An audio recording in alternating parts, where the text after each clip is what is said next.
Brendan Lewis getting ready to go for the Pack.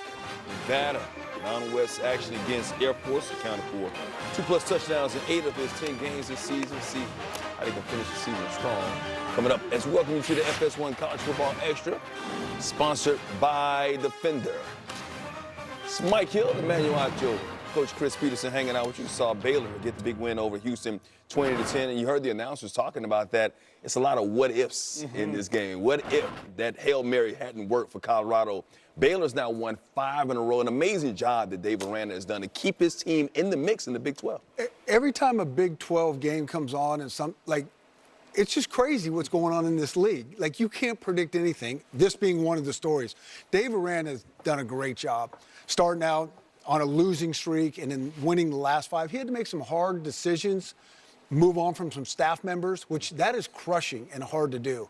And now, had Colorado not hit that Hail Mary, they'd be sitting there 6-2 and right in the middle of it. Yeah. But nevertheless, bowl eligible, going to play in a good bowl game, and the ship is right. And they're still in the mix in the Big 12 right now with all the craziness that's going on. Even bigger than that, though, it's good to see them rattle off these wins, especially as you're trying to build momentum in the end of the season. I don't think Baylor was ever as bad as we thought. They faced some good opponents while those opponents were really good. You faced a healthy Utah team. You faced a hot Colorado team. You faced a streaking BYU team. You faced a competent Iowa State team. And now they've rallied off some wins against very winnable opponents. Shout out to Baylor for what they've been doing. Hey, they finished the season against Kansas, which might not be a good thing.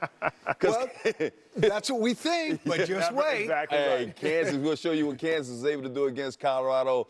Coming up with time now for our Land Rover Defender highlights, starting off with Iowa State and Utah. Iowa State over on Fox right now, and Iowa State down 3-0 early in this one. Rocco Beck, though, this guy's back. Right now, Mike, it's all about storylines as you were watching these games at home. Iowa State desperately needs to win this game in order to stay in contention for the Big 12 championship game. They gave Utah a chance early on, but Iowa State's really trying to keep it in control. Carson Hansen right there. Yeah, special teams and the pick 6 keeping them in this game. Number 16, Colorado, Kansas. Talked about Kansas earlier. This was the Devin Neal show. Hottest team in the Big 12, and I'm not talking about Colorado. Not at all. Shedeur Sanders, Travis Hunter right here hooking up. So Hunter not hurting his Heisman chances here, but Neal and the Kansas rushing game, the story, they had over 300 rushing yards. Neal had over 200. He had 4 touchdowns in this game. Oh, prime. They control their own destiny no more. Here he is after the game. We start smelling ourselves a little bit. That's what I just told our team. We got intoxicated with the success. We got intoxicated with the multitude of articles and the assumption that we're this and the assumption that we're that. And we did not play CU football. Therefore, we got our butts kicked. We control our own destiny, and we fumbled. They fumbled. Hey, how about this finish between BYU and ASU? Under 10 seconds left, Arizona State up 5, 4th down, trying to just round the clock. Sam Levitt heaves it out of bounds. Letting the clock expire. Fans, they think the game's over. Storm the field. Come on after it. But you know what? Let's review this and see if it landed before the clock struck 0. No, they found out 1 second was added on the clock. Kenny Dillingham losing his mind. Okay, so we're going to put 1 more second on the clock. But we got to get the fans off the field. We got to put the goalposts back up, and we're going to put BYU on offense at the 50. Let's see what happens here. Okay, here's Reslov throwing it deep.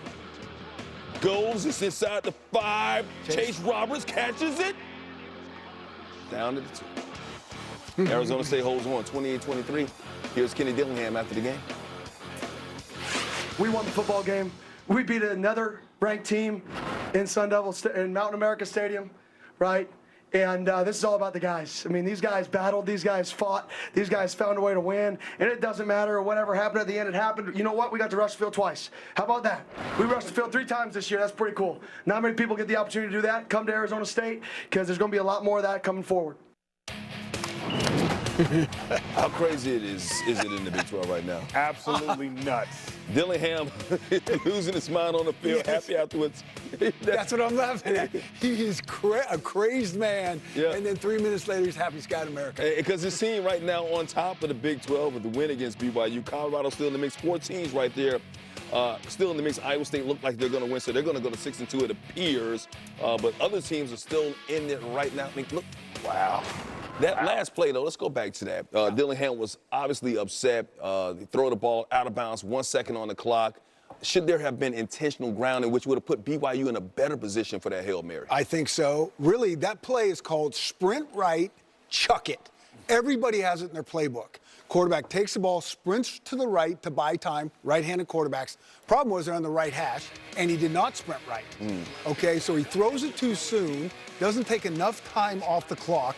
So one, that should be intentional grounding right there. Two, hits the ground too soon with 1 second. So that should have been a penalty. So there were some execution things, but it all worked out for the Sun Devils because Kenny Dillingham is a great orator and arguer. This is utter chaos. I've never experienced anything like that as an athlete before because when the game ends emotionally, you're just like, we lost if you're BYU. Then they're telling you, you got 1 more second left. You're trying to get amped up and hyped up to play. But then there's the whole stadium on the field. You got to clear that out. Utter chaos, sheer chaos at the end of the game. Congrats to ASU on the victory. If you want some good sound, some good video, go to X and just look for the Kenny Dillingham raw, uncut emotion on the field, screaming at the referees. I'm a lip reader, so I got it all. My eyes are hurting. You know what he had. He was happy after the game. You saw he wasn't happy during the game when they put that 1 second back on the clock. But let's talk about the Big 12 as a whole right now, man. It's a big mumbo-jumbo mess right now.